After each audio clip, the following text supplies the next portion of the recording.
Hello friends, welcome to I exam B. और आज बात करेंगे भारतीय रिजर्व बैंक में निकली असिस्टेंट मैनेजर राजभाषा के परीक्षा पैटर्न के विषय में और पाठ्यक्रम के विषय में। पिछले वीडियो में हमने चर्चा की थी कि आरबीआई में सहायक प्रबंधक राजभाषा के लिए 6 रिक्तियां आई हैं। यद्यपि आरबीआई की वेबसाइट में अभी तक ये नोटिफिकेशन नहीं आया है, लेकिन हम समाचार पत्र की विज्ञप्ति के अनुसार मान के चल रहे हैं कि यह वेबसाइट में 28 मार्च 2022 को अपडेट हो जाएगा और एम्प्लॉयमेंट न्यूज़पेपर में आप 26 मार्च 2022 के बाद जो संस्करण निकलेगा वहां भी ये देख सकते हैं। एक बार फिर से आपकी जानकारी के लिए बता देती हूँ कि 28 मार्च 2022 से 18 अप्रैल 2022 तक आप ऑनलाइन आवेदन कर सकते हैं और सहायक प्रबंधक राजभाषा के लिए आपकी परीक्षा की तिथि है 21 मई 2022। यद्यपि हम ये मान के चल रहे हैं कि हो सकता है परीक्षा का पैटर्न चेंज हो जाए,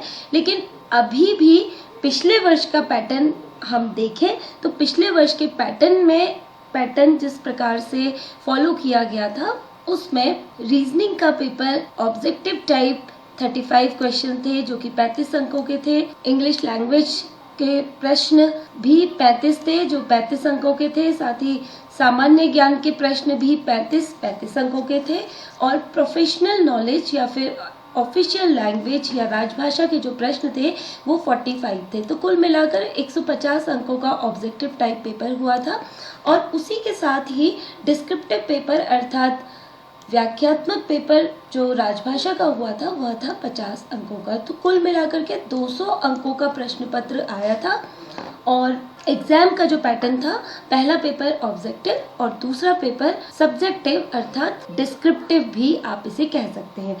तो कुल मिलाकर के 200 अंकों में से ही आपकी कट ऑफ बननी है, इस बात का विशेष ध्यान रखिए।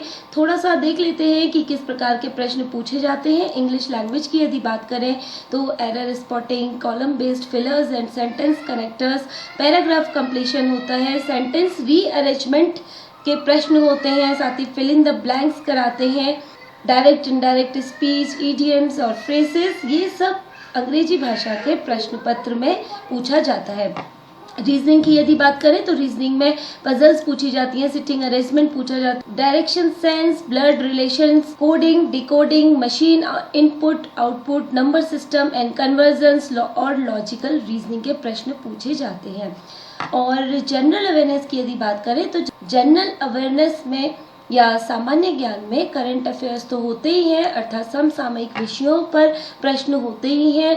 राष्ट्रीय और अंतर्राष्ट्रीय स्तर के भी प्रश्न पूछे जाते हैं, साथ ही बजट से रिलेटेड भी प्रश्न पूछे जाते हैं। किसको किस वर्ष कौन सा अवार्ड मिला और क्या सम्मान मिला। Important financial and economic news पूछी जाती है, इम्पॉर्टेंट डेज पूछ सकते हैं, बुक्स और उनके ऑथर्स पूछे जाते हैं, साइंस में क्या इन्वेंशंस हुए हैं और कंट्रीज और उनकी कैपिटल्स क्या है। तो इस प्रकार के प्रश्न जनरल अवेयरनेस में पूछे जाते हैं। ये तो हुई बात इन तीनों प्रश्न पत्रों की जो कि ऑब्जेक्टिव होते हैं। अब देखते हैं कि राजभाषा में किस प्रकार के प्रश्न पूछे जाते हैं। तो देखिए, राजभाषा में पहला पेपर बहुविकल्पीय प्रश्नों का होगा और दूसरा पेपर वर्णनात्मक होगा, जिसमें यदि पाठ्यक्रम को ध्यान से देखें तो संविधान के भाग 17 के अनुच्छेद 343 से 351 को आपको बहुत अच्छी तरीके से पढ़ना है, क्योंकि यहाँ से बहुत सारे प्रश्न पूछे जाते हैं। भले ही 5 प्रश्न पूछे जाएं, लेकिन वो पांचों प्रश्न यहाँ से ही पूछे जा सकते हैं। इसलिए संविधान के भाग 17 के अनुच्छेद 343 से 351 तक का अध्ययन जरूर कीजिए। राजभाषा के जो नियम है और अधिनियम है, अर्थात राजभाषा अधिनियम 1960 और राजभाषा नियम 1976, राजभाषा संकल्प, राजभाषा से संबंधित समितियां जिसमें नराकास बहुत महत्वपूर्ण स्थान रखती है, इन सब का अध्ययन भी आपको करना चाहिए। साथ ही राजभाषा हिंदी के क्या प्रोत्साहन पुरस्कार दिए जाते हैं, इसका भी अध्ययन आपको करना चाहिए। आपको राजभाषा से संबंधित जितना भी अध्ययन करना है उसके लिए एक महत्वपूर्ण सोर्स हमारा आई एग्जाम बी का स्टडी मटेरियल तो है ही, साथ ही आप rajbhasha.government.in पे भी जा करके राजभाषा से संबंधित नीतियों को जान सकते हैं। इसके अतिरिक्त यदि हम देखें तो बैंकिंग संक्षिप्ताक्षर और उनका विस्तार भी पूछा जाता है। संक्षिप्ताक्षर अर्थात एब्रिविएशन, जैसे कि आरबीआई ही है। आरबीआई को यदि हम विस्तार में देखें तो भारतीय रिजर्व बैंक है या रिजर्व बैंक ऑफ इंडिया है। तो इस प्रकार के संक्षिप्ताक्षर भी पूछे जाते हैं। अनुवाद ऑफिशियल लैंग्वेज में बहुत अधिक महत्वपूर्ण स्थान रखता है। सेबी में, पीएफआरडीए में अभी तक जितने भी प्रश्न पत्र आए हैं वो अधिक से अधिक अनुवाद से संबंधित थे। तो हिंदी से अंग्रेजी और अंग्रेजी से हिंदी अनुवाद आपको निरंतर अभ्यास करते रहना चाहिए। इसके अतिरिक्त शब्दावली भी बहुत ज़्यादा परीक्षा में पूछी जा रही है, जिसमें प्रशासनिक, पूंजी बाजार संबंधी और वित्तीय शब्दावली का महत्वपूर्ण स्थान है। तो आपको रोजाना कम से कम 10 से 20 शब्दावली का अध्ययन करना चाहिए।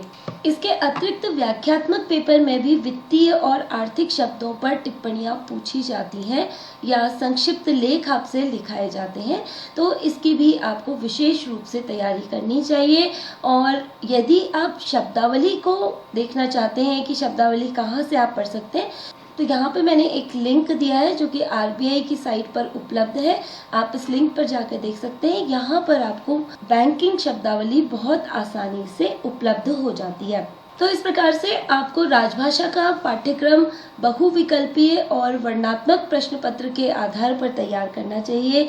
यदि आप आरबीआई राजभाषा की ऑनलाइन कोर्स की तैयारी करना चाहते हैं तो आप हमारे साथ जुड़ सकते हैं, जहां पर फ्लैट 42% का ऑफ है। और आप हमारे साथ वीडियो लेसन देख सकते हैं, स्टडी नोट्स हम प्रोवाइड करते हैं, प्रैक्टिस टेस्ट अर्थात मॉक टेस्ट आपको 10 से भी अधिक प्राप्त होते हैं, लाइव सेशन आप फैकल्टी के साथ कर सकते हैं और अंत में आपको इंटरव्यू गाइडेंस भी मिलती है। तो देर न करते हुए आप अभी से आरबीआई ग्रेड ए राजभाषा के ऑनलाइन कोर्स के साथ जुड़िए और हमारे मार्गदर्शन में ही परीक्षा की तैयारी कीजिए।